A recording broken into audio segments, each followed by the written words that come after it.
Good evening, everyone. Thank you for joining the Thursday lectures with the Education USA. Welcome to everyone. If you're joining us for the first time, I would love to remind that Education USA is a global network of consulting centers. And if you're looking to pursue a degree in the United States, you can use the resources and the services that we provide for free to everybody in Ukraine. I'm inviting you to visit our website to see what resources are available there for you, to see the scholarships available, the events that are happening in Ukraine relating to the higher education in the United States. And today, during our session, we will be speaking about the master degree in law. And if you are looking for continuing your education in law and in the United States, and if you want to pursue your master degree in law, this is the right time for you to actually learn something new, to ask your questions, because today I have a wonderful speaker with us, Caryn Voland, the Assistant Dean at Graduate Admission at Georgetown University Law Center in Washington, D.C. Caryn, she will be actually sharing the information about the programs they have in the university, about scholarships available, and the studying law in the United States in general. I invite you to put in the chat box what you're actually looking for, what kind of information you're looking to hear today, and maybe something about yourself. Maybe you already have a specific question, so feel free to leave your questions in the chat box, and we will have a Q&A session at the end of the presentation. And now I am giving the floor to Caryn. Caryn, welcome, and thank you for finding time, and thank you for joining Education USA in Ukraine. Thank you so much. Can you hear me? Yes, we can hear you. Okay, great. I'm really happy to be here and to be able to speak to you today about studying law in the United States and about the process of applying to and choosing an LL.M program. I am the Assistant Dean of Graduate Admissions here at Georgetown Law in Washington, D.C., so I'll tell you a little bit about Georgetown specifically as well at the end of the presentation, but I really invite you to ask any questions that you have about LL.M programs in general or the application process, and I'm happy to speak about that. I've worked in this area for many years, and I have friends and colleagues at other LL.M programs around the United States, and one thing nice about that is I know that we all have a similar types of things that we tell students because we think they're important and useful. So I hope you'll find this useful today as we talk a little bit about studying law in the United States. And I do have a PowerPoint presentation that I'll share with you to guide the discussion. So is everyone able to see that? Hopefully. Yes. Okay, great. So there are a lot of things that you might be thinking about if you're planning to do an LL.M. And obviously you've come to this session to learn more about it and get some of your questions answered. There are lots of reasons that students come to do an LL.M. in the United States and that they do an LL.M. in general. After you've finished with your first degree in law, a lot of times during your first degree in law, you don't have a lot of choice about the kinds of classes that you take.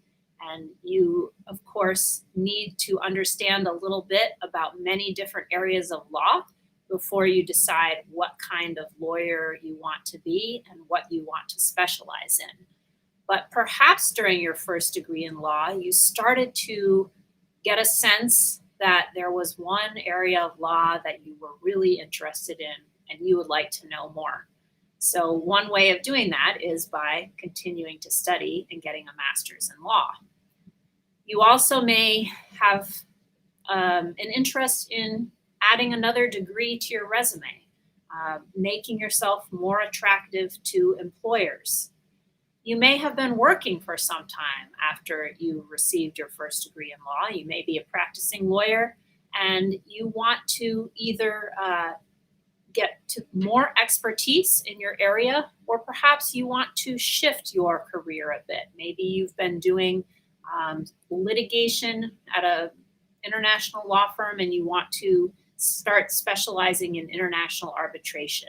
Or maybe you've been doing corporate transactional work and you want to become an expert in mergers and acquisitions or something like that. So an LLM can help you do that. And maybe you just want a chance to study somewhere new, live in a different city, meet new professors, meet new classmates, and have a different experience. I think that in addition to studying law in the studying for an LLM, specifically studying in the United States has some additional benefits, because there are LLM programs all around the world, including many where the classes are taught in English. However, there are some, I think, unique aspects of the LLM experience in the United States.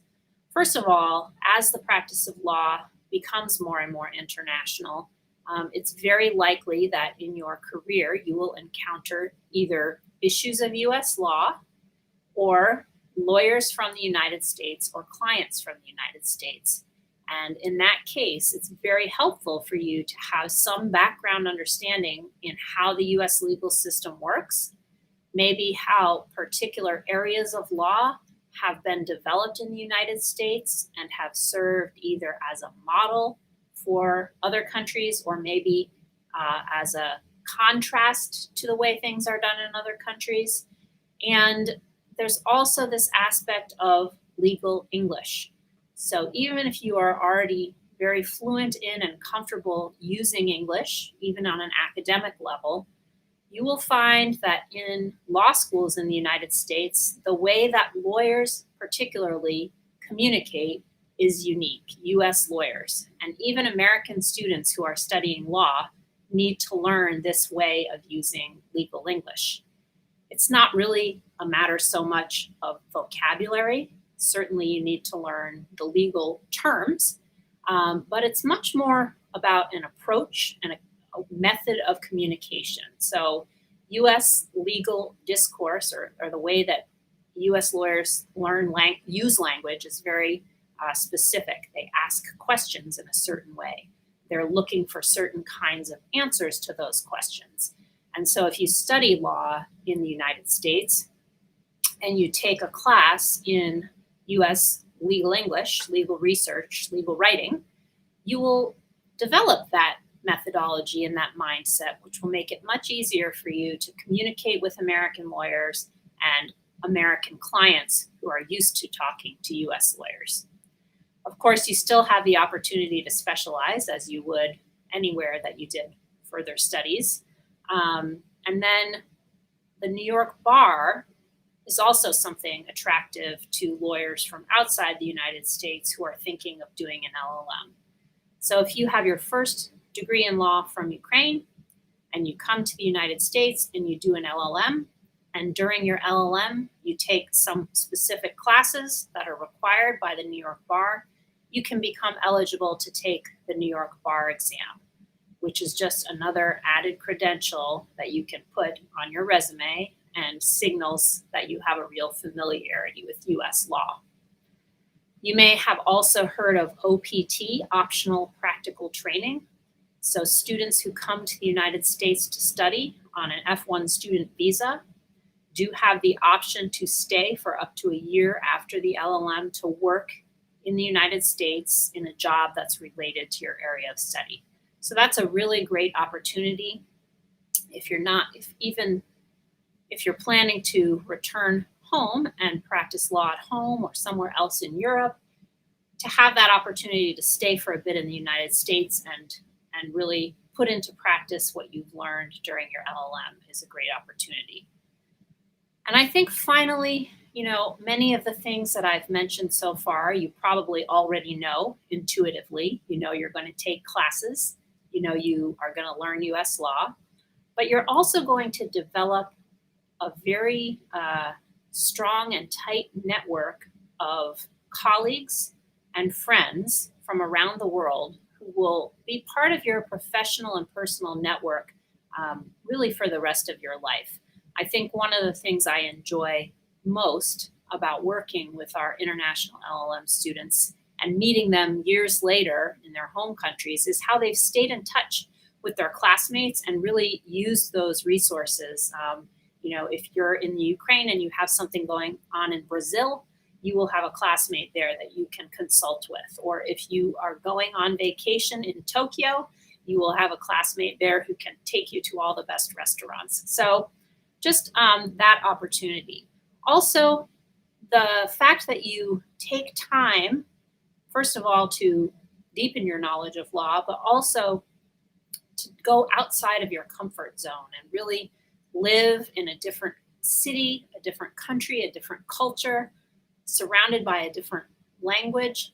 This really helps you to grow.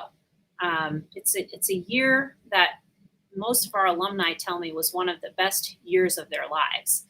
And it's not just because they learned law, it's because they learned things about themselves. They became better lawyers, they became better professionals, more adaptable. And these are all, I think, things to think about as you're deciding whether or not to go forward with doing an LLM degree. Students often ask, when is the best time to do the LLM? So should you do it immediately after you finish your first degree in law? Should you practice for a few years first? How to fit that in? Because yes, it is a year.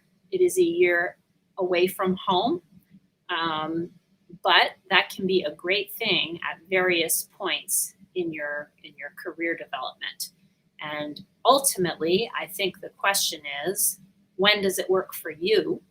If you are someone who's just graduating and you know that you have a job waiting for you, but you don't feel ready to start that yet, maybe you should do the LLM right away and then return to your job. Or maybe you feel like you've just graduated, you haven't had a chance to practice law yet, you don't know what kind of law you like, you want a little bit more experience first, then go and work. Try it out. Be a lawyer. It's never going to be a bad thing to have worked for some time before doing the LLM. So in our program at Georgetown, for example, we have students who are 22 years old, just finishing their first undergraduate degrees in law.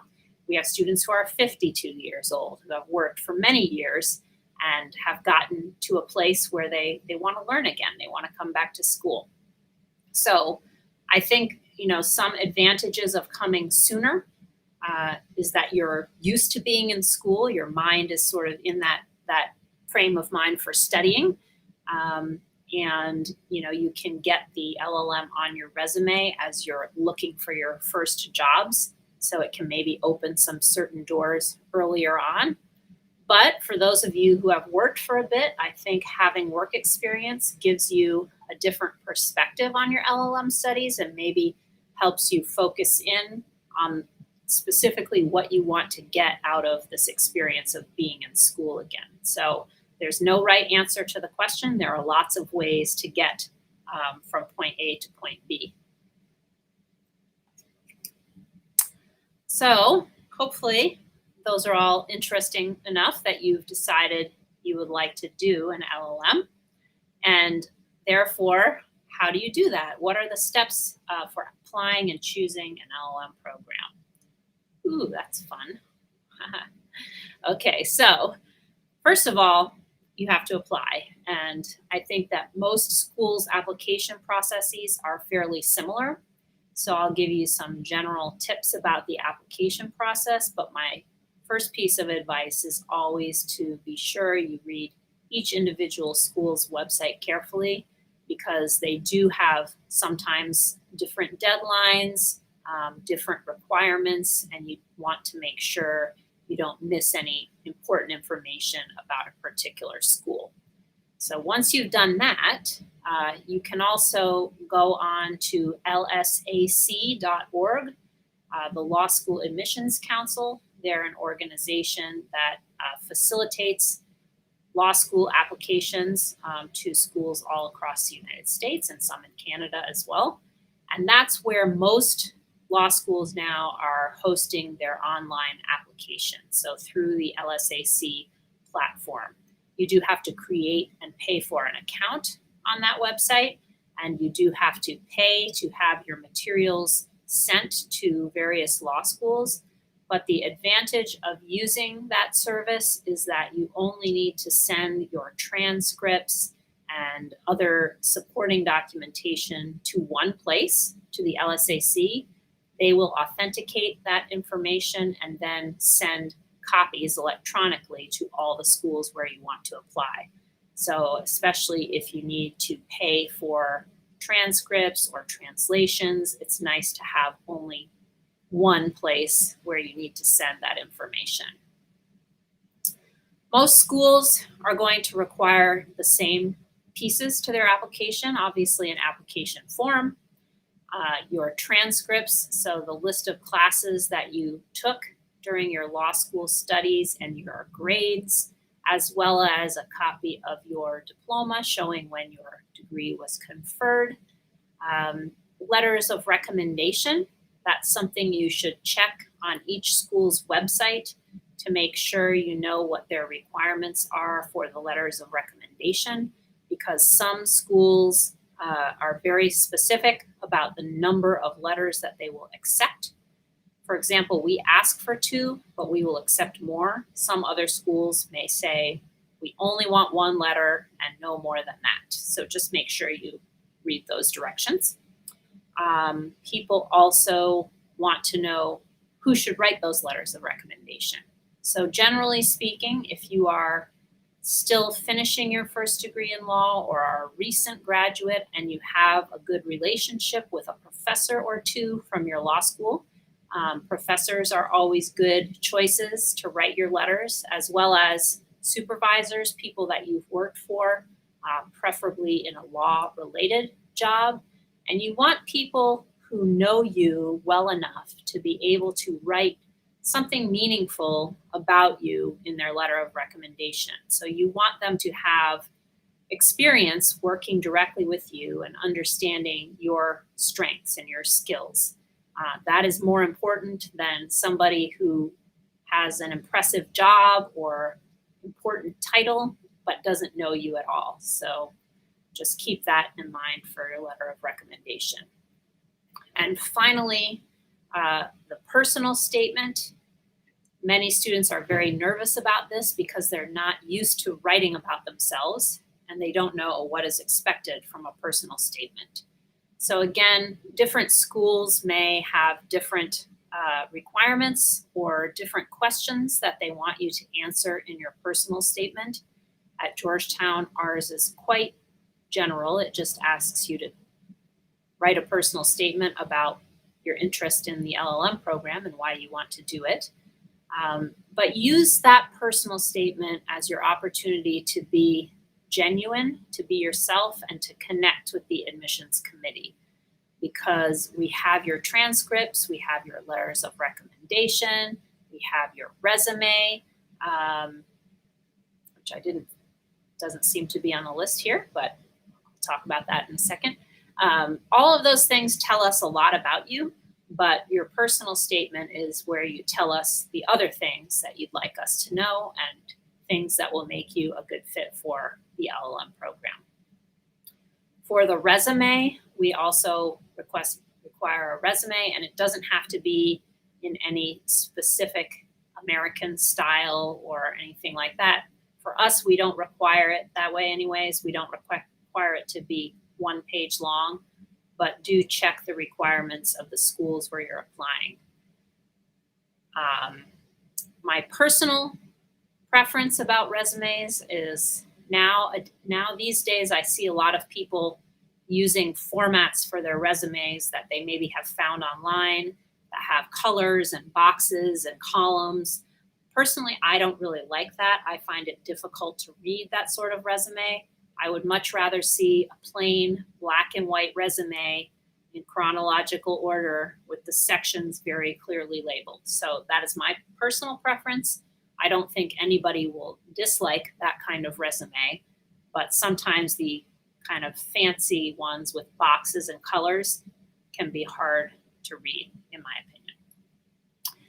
Then the last item you'll need to submit will be most likely a TOEFL or IELTS score to show your English proficiency. So some schools have a minimum score that they require. Some schools will maybe supplement the score or replace it with an interview. Again, check each school's requirements. At Georgetown, we do require the test, and we look for either a 100 points on the TOEFL or a 7.5 on the IELTS test. So there are a lot of things to think about when you're choosing an LL.M program, because they are located all over the United States as well as around the world, and they come in many shapes and sizes. The locations of law schools in the United States range from the biggest cities on the coasts of the US to small schools in the middle of the country where there is, a very different feel than you would find in a big city. And different people are looking for different kinds of experiences when they go abroad. So for yourself, I think it's important to think about what kind of things you're comfortable with. Are you a city person? Or even if you are a city person, do you want to try something different during your LL.M? You can definitely do that. So what do you like to do when you're not studying?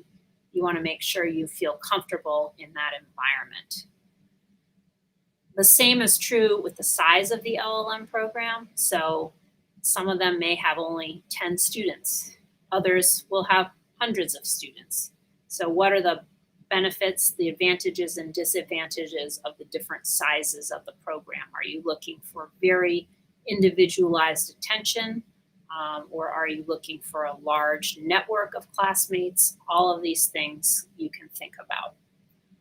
I think course offerings is very important. So I'll talk more about specialized versus general LL.Ms, but even if you're doing a general LL.M, you probably have some idea of the kinds of classes that you want to take. Make sure the school that you choose has those classes. If you really want to study cybersecurity and you go to a school that has one class in cybersecurity, that might not be enough for you during your LL.M. Or if you want to focus on a particular area, make sure that there's enough there to get you that amount of in-depth study that you're looking for. And finally, reputation. I mean, reputation is not everything. There are no specific rankings of LL.M programs. Probably most of you are familiar with US News, which ranks JD programs. That's the first degree in law here in the United States. And that the law school rankings for JD are not necessarily correlated with those for LL.M programs. But even so, are you interested? Have you heard of this school? Have people that you work with or want to work with heard of this school? Just things like that to think about in terms of reputation. And some schools may be less well-known overall, but very well-known for their master's programs in a specific area of law.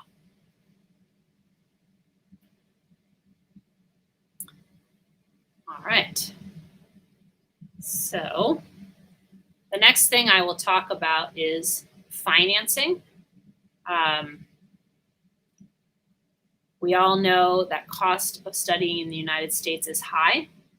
It's probably higher in the US than almost everywhere else in the world. So when you do think about doing an LL.M, you should also start looking into financing options. So we're sponsored today by the EducationUSA, and I highly recommend their services. They know about various types of scholarships that are available to you and the application requirement for those scholarships. So please do consult with them if you haven't already done so. You also might look to see if there are any private foundations in your home country that sponsor law studies or studies in a particular field, or specifically going to the United States. And then schools also have scholarship opportunities available. So there is no reason not there's no reason why you should not ask a school whether they have scholarship opportunities. Most programs will clearly note that on their website and tell you what scholarships are available and how to apply for them. But if you don't see that, it's fine to ask the admissions office, and they will tell you, we have scholarships, we don't have scholarships. I think in recent years, there have been more opportunities for LLM students, so that is great to know. And I'll talk in a little while specifically about some scholarship opportunities available at Georgetown Law. But I think one thing to keep in mind, the expense can seem very intimidating, but it is an investment. It's an investment in your personal and professional development. And it's something I think that people end up getting more from than they even expect when they go into it. So if you are able to do it, I highly recommend it. And I also say that the cost should not scare you away from applying. So sometimes you don't know if you're going to get a scholarship or not, but if you don't have admission, then you won't be able to get a scholarship or use it. So definitely apply to the schools, ask them about scholarships that are available, and most likely you'll be able to make it happen. So before I talk about Georgetown, I don't know if there are any questions that people have, if people want to ask them, or we could do it at the end, but questions about LLM programs in general? We have no questions so far from the audience. I do have a couple of questions, just Sure. To clarify. Yes. But basically, thank you so much for the information about the, generally studying law in the United States. A lot of very complete, good information for our audience. You covered almost everything. So I just have only a few questions. Just to clarify, you mentioned a couple of times the first degree in law. What is it kind of programs? Can the bachelor degree from Ukrainian university considered to be a first degree in law for the US university to continue with the LL.M program?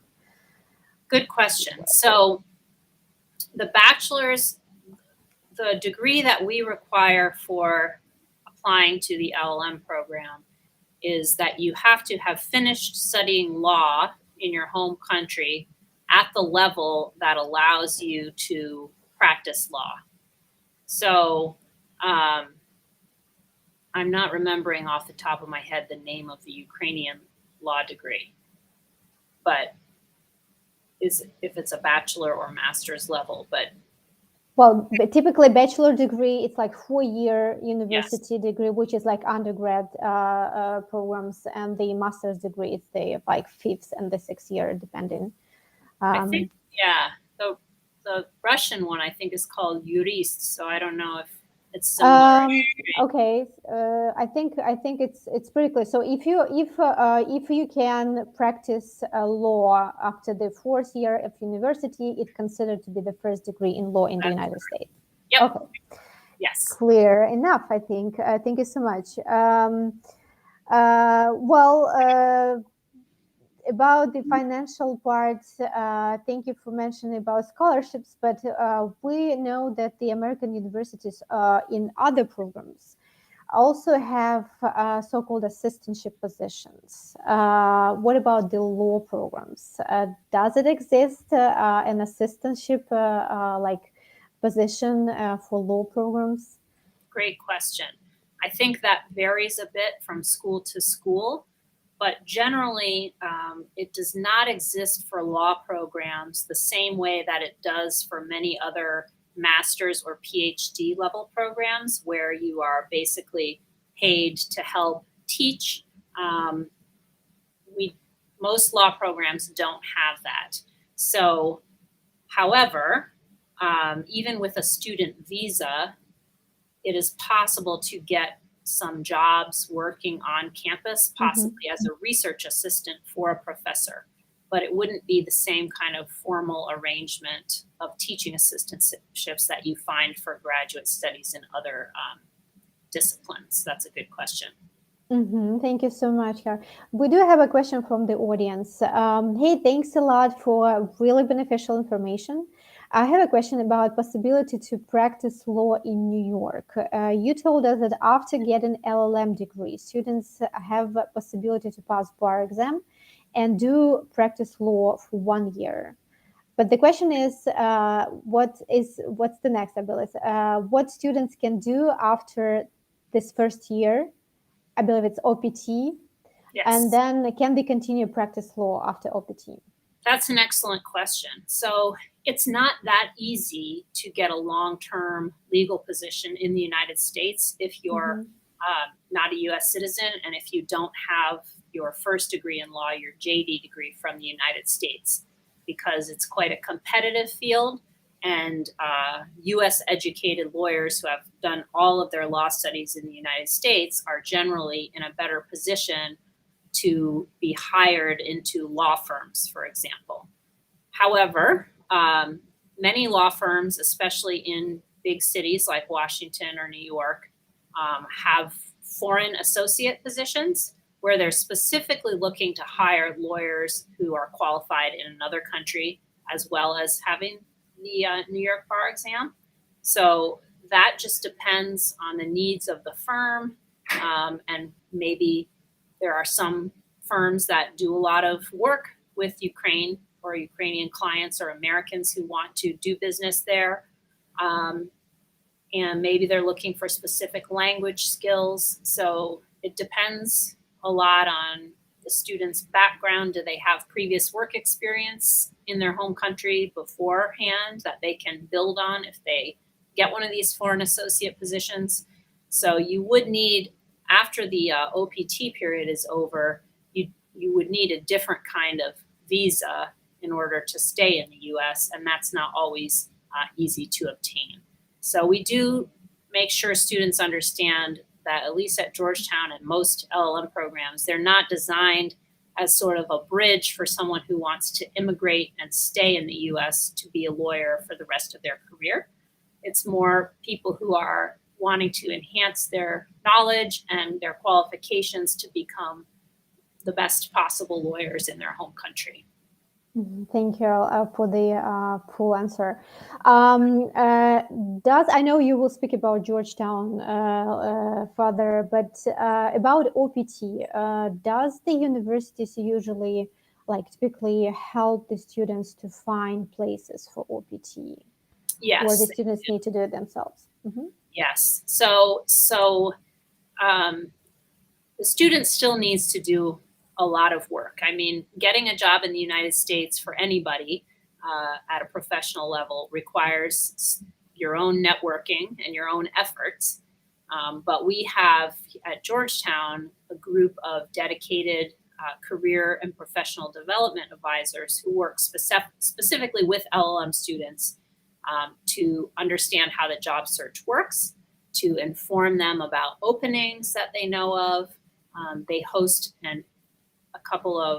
they host many alumni networking opportunities, so you can talk both about jobs that the alumni themselves may be trying to fill, but also about their own experiences getting a position in the United States. And we also participate in some international student interview programs as well for the law students.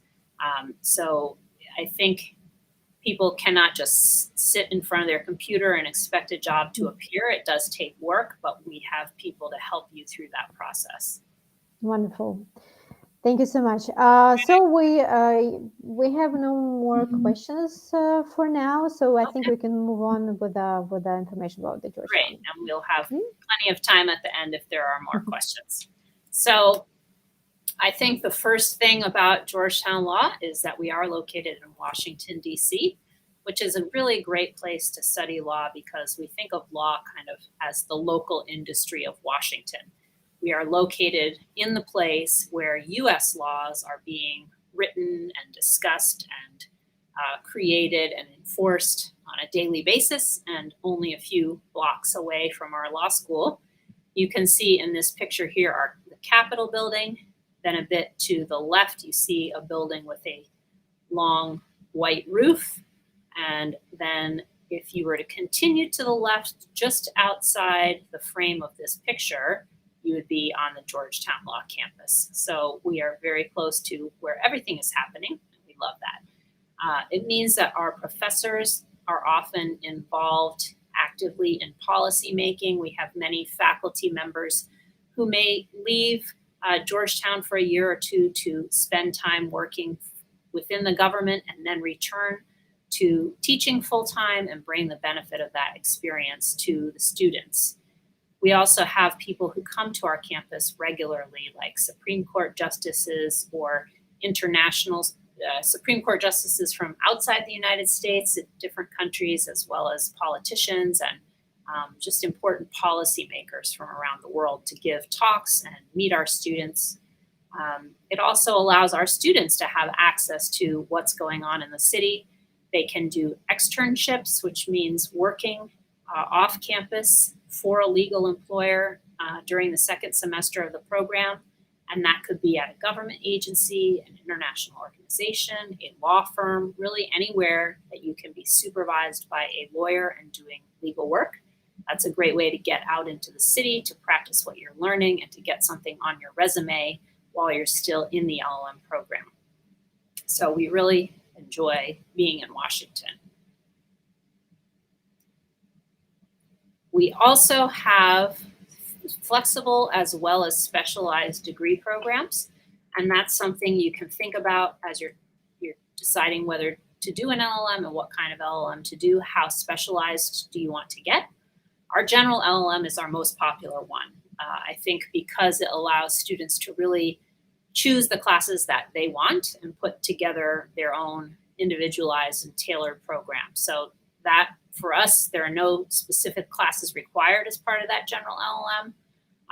Our international legal studies LL.M is also very specialized, but you take about half of your classes related to international law. Our international business and economic law degree is also one of our most popular and most flexible. So it allows you to take a little more than half of your classes related to international business, which could be trade law, arbitration, investment, any of those things. It's really up to the student. They still have a lot of choice within that specialty area, and then plenty of room for electives as well. So the flexible programs are definitely the most popular for our international students. For specialized degrees, we have one in environmental and energy law. We have national and global health law, national security law, taxation. We're one of the top tax law programs in the country, and we have both U.S. educated and internationally trained lawyers in that program, as well as our newest degree in technology law and policy. Other unique programs that we have at Georgetown, we have a dual degree with Sciences Po in Paris. It's a Master of International Affairs plus the LL.M. It would normally take 3 years if you pursued each of these degrees individually, but in the dual program, you do the first year in Paris and the second year at Georgetown, and then Sciences Po will count the LL.M year towards the second year of its master's degree. So you get both degrees in 2 years. That's a very similar structure to our business partnerships with HEC Business School in Paris. You can do either the MBA or the Master in Management, the MIM, combined with the LL.M and get those in 2 years rather than 3. Our Global Health Law and Governance program is a joint degree program with the Graduate Institute in Geneva, and it's the first semester at Georgetown and the second semester in Geneva, and you receive an LL.M conferred by both institutions. We also have a unique program, a 2-year LL.M with certificate in legal English. So this is for students who want to do the LL.M, but also want to spend some time intensively focused on improving their English skills in a legal context.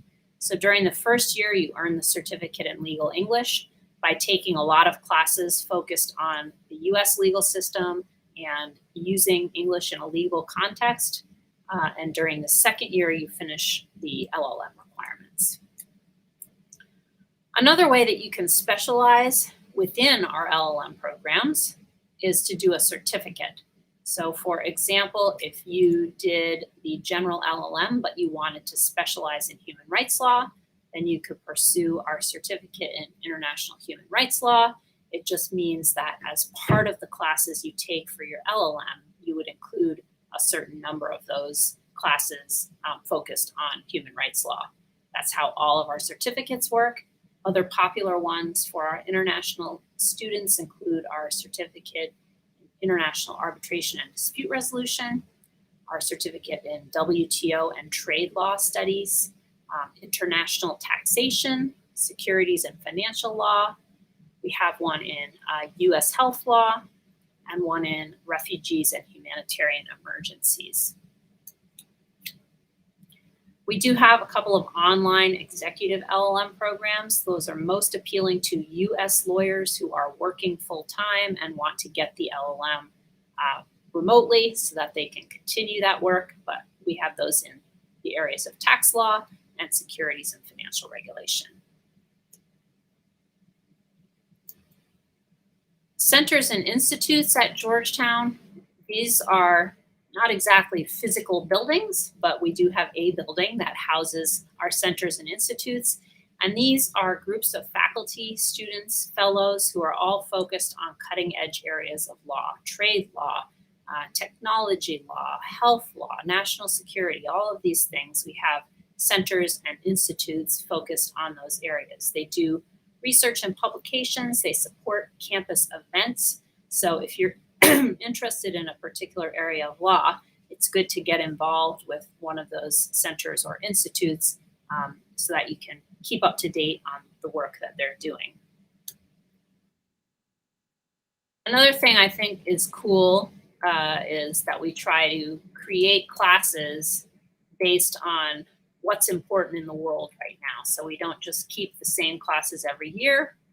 When we had Brexit, for example, we created a class looking at the implications on trade law of the Brexit decision.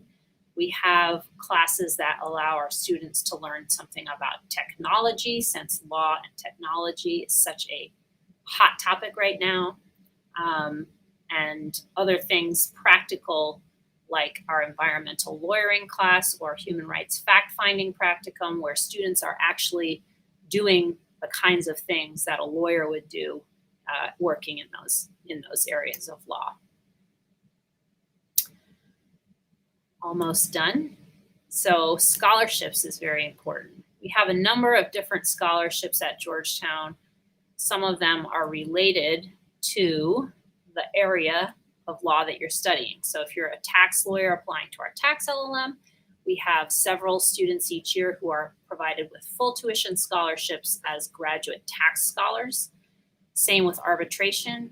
For some of the top admitted students into that program each year, we have significant tuition scholarships, partial tuition scholarships there.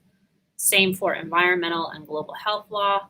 So if you're applying to any of those programs specifically, you may want to apply to the scholarship programs as well. We do have many general merit-based scholarships that are given out to our admitted students on the basis of their regular application for admission materials. So we look at all of our admitted students and automatically consider them for some partial tuition funding based on the strength of their application.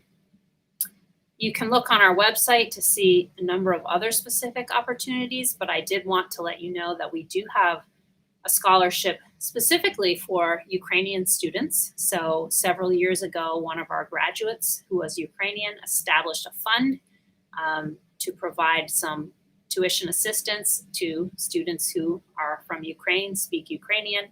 And so that's been really great to have. We consider all of our admitted Ukrainian students to be possible recipients of this scholarship, which is called the Shandor Scholarship. It's named after Ivan Shandor, who graduated some time ago. And we have students from all over the world, at least 65 to 70 countries every year. You can participate in over 100 student organizations and clubs together with your fellow LL.M students as well as JD students. And we have alumni around the world. So that network that I mentioned, it's not limited to your own class, but you become part of this global network of other Georgetown graduates who are excited to help you out. And that will be the end of my presentation. I am more than happy to answer any questions that you may have at this point. And you can see my contact info here too. Thank you, Caryn. Wonderful presentation. Again, thank you for for the great information you provided. I think our Ukrainian students will be happy to check the opportunity to get this scholarship funded by Alumni Ukrainian. And hopefully in the future, you will have more Ukrainian students. The question I have before we go over the questions from the audience, also about the standardized test, except for the TOEFL and IELTS, as you mentioned. What about LSAT test? Good question. So we do not, and most LL.M programs do not require the LSAT. The LSAT is required for applying to a JD program, but not for most LL.M programs. I see. Okay. Thank you. The question from the audience: is it possible to get a job offer during the OPT year after LL.M degree by showing, yourself from the best side? In this way, it will be easier to stay and practice in the USA or not. I mean, basically, what does it take to receive a job offer for somebody who wants to practice law in the United States? Right. That's a great question. There's no one right answer or easy answer to the question. I do think that oftentimes when a student has a job during OPT, if they do a good job and if the employer has capacity to take someone on a full-time basis, it can turn into a full-time job. It does depend on visa availability. So sometimes we have students who their employer would like to keep them, but they can't because they're not able to get one of the limited number of work visas that can be granted every year.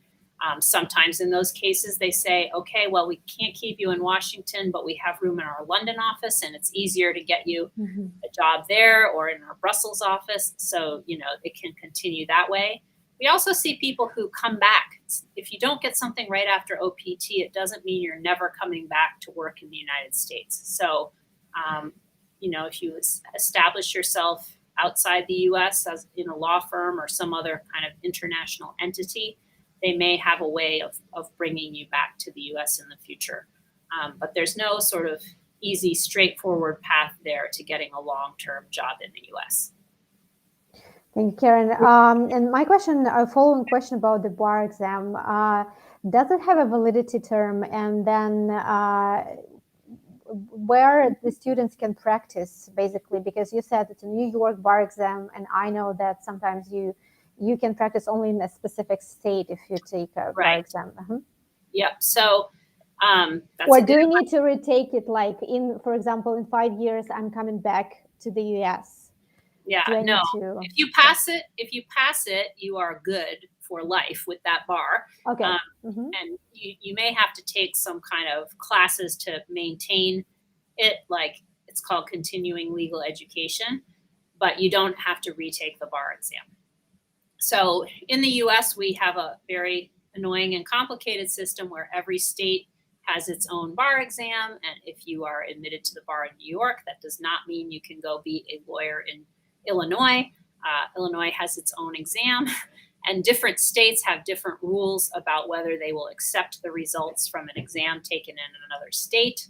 So it's quite complicated, but New York has always been one of the most foreign lawyer friendly jurisdictions. And that's why we work with the New York bar mostly. It's possible to take the DC bar, but to do that, you have to take almost your entire LL.M focused on American law topics, which is not usually how our international students want to use the LL.M. And there are a few other states where there are ways for foreign lawyers to sit for the bar. But because New York is such a big international jurisdiction, and because they are historically one of the most foreign lawyer accessible, that's why we focus on the New York bar. If you're going to work in DC, after 5 years of being active in the New York bar, you can waive into the DC bar as a foreign lawyer. So that's another possibility. Thank you, Caryn, for the information. Thank you so much. Well, I actually see that time is almost up for our webinar, and a wonderful presentation again. Thank you so much for the time and very complete and very detailed explanation of the LL.M programs in the United States. I invite the audience, contact EducationUSA, just in case if you have more questions after we're finished with the webinar, you can contact us, and then we basically can either transfer your request to Caryn, or I believe Caryn was showing some contact information. You also can contact her as well. But anyway, the information is available on the Georgetown University website. You can reach out to the university also to find information that you are looking for. I think that's all for now. And again, thank you, Caryn. Thank you, and have a nice day. And everybody have a nice evening. And see you next Thursday with a new topic to discuss. Thank you so much for making this time available. I really appreciate